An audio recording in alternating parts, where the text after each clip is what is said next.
Party നേതൃത്വത്തിനപ്പുറത്തേക്ക് കോൺഗ്രസിൻ്റെ മാത്രമല്ല കൃത്യമായും ഇടത് സ്വഭാവമുള്ള ആളുകളുടെ പോലും വോട്ടുകൾ സ്വാധീനിക്കപ്പെടാൻ ശേഷിയുള്ള ചില കോൺഗ്രസ് നേതാക്കൾ ഇപ്പോഴും കേരള രാഷ്ട്രീയത്തിൽ സജീവമായി ഉണ്ട്.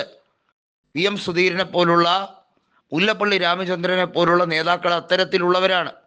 അവർക്ക് അവരുടേതായിട്ടുള്ള രാഷ്ട്രീയ മണ്ഡലത്തിൽ നിന്ന് മാത്രമല്ല, കൃത്യമായും ബി ജെ പി വിരുദ്ധ ശക്തികൾ യഥാർത്ഥത്തിൽ അങ്ങനെ ബി ജെ പിയെ തകർക്കണമെന്ന് ആഗ്രഹിക്കുന്നവർ അവർക്ക് അനുകൂലമായി ചിന്തിക്കുന്നു. സുധീരൻ ബി ജെ പിയുമായി യാതൊരു രീതിയിലും ടൈപ്പ് ഉണ്ടാക്കാൻ അല്ലെങ്കിൽ യാതൊരു രീതിയിലും അടിയൊഴുക്ക് നടത്താൻ ശ്രമിക്കുന്ന നേതാവല്ല. മുല്ലപ്പള്ളി രാമചന്ദ്രനാകട്ടെ അത്തരത്തിലല്ല. പല നേതാക്കൾ പ്രത്യേകിച്ചും കോൺഗ്രസിനകത്ത് പോലും ബി ജെ പിയുമായി ചില രഹസ്യബാന്ധവം കാത്തു സൂക്ഷിക്കുന്നു എന്ന് ദുഷ്പേര് അവർക്കെതിരെ പ്രചരിക്കാറുണ്ട്. ഉദാഹരണത്തിന് രമേശ് ചെന്നിത്തലയ്ക്കെതിരെ അത്തരത്തിൽ നിലപാട് വന്നിട്ടുണ്ട്. ഹരിപ്പാട് അദ്ദേഹത്തിനെതിരെ പ്രചരണം നടത്തുന്ന ഇടതുപക്ഷം പറയുന്നത് അദ്ദേഹത്തിൻ്റെ പിതാവ് RSS ആയി നല്ല ബന്ധം കാത്തു സൂക്ഷിച്ചത് കൊണ്ട് തന്നെ രമേശ് ചെന്നിത്തലയെ RSS കൃത്യമായി സഹായിക്കാറുണ്ട് തെരഞ്ഞെടുപ്പ് കാലഘട്ടത്തിൽ എന്ന് പറയാറുണ്ട്. എന്നാൽ സുധീരനോ മുല്ലപ്പള്ളി രാമചന്ദ്രനോ ഒന്നും അത്തരത്തിൽ ഒരു രീതിയിലും പേരുദോഷമില്ല.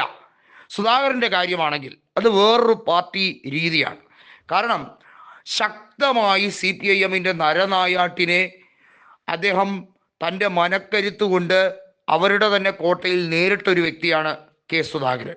അതുകൊണ്ട് തന്നെ CPIM വിരുദ്ധരുടെ ഒരു എൻ ബ്ലോക്ക് കെ സുധാകരൻ എപ്പോഴും അനുകൂലമാകാറുണ്ട്.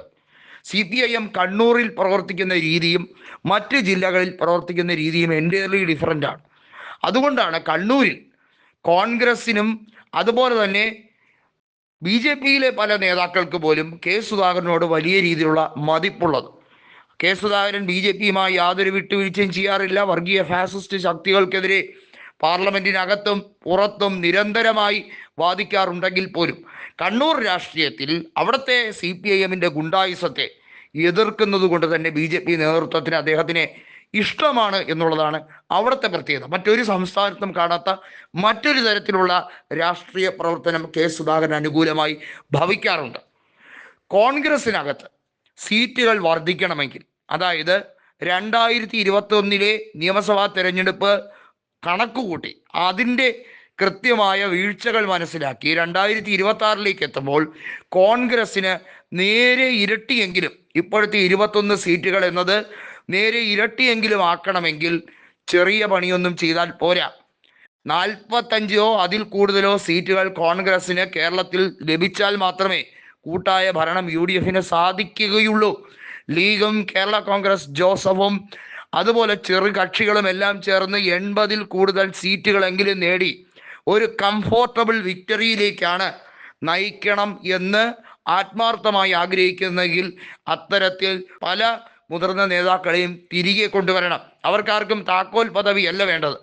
അവരെ കൊണ്ടുവരേണ്ടത് സജീവമായി UDF ഉണർന്ന് പ്രവർത്തിക്കുന്നു എന്ന പ്രതീതി സൃഷ്ടിക്കാനെങ്കിലും ഉപകാരപ്പെടും എന്നത് വാസ്തവമാണ്.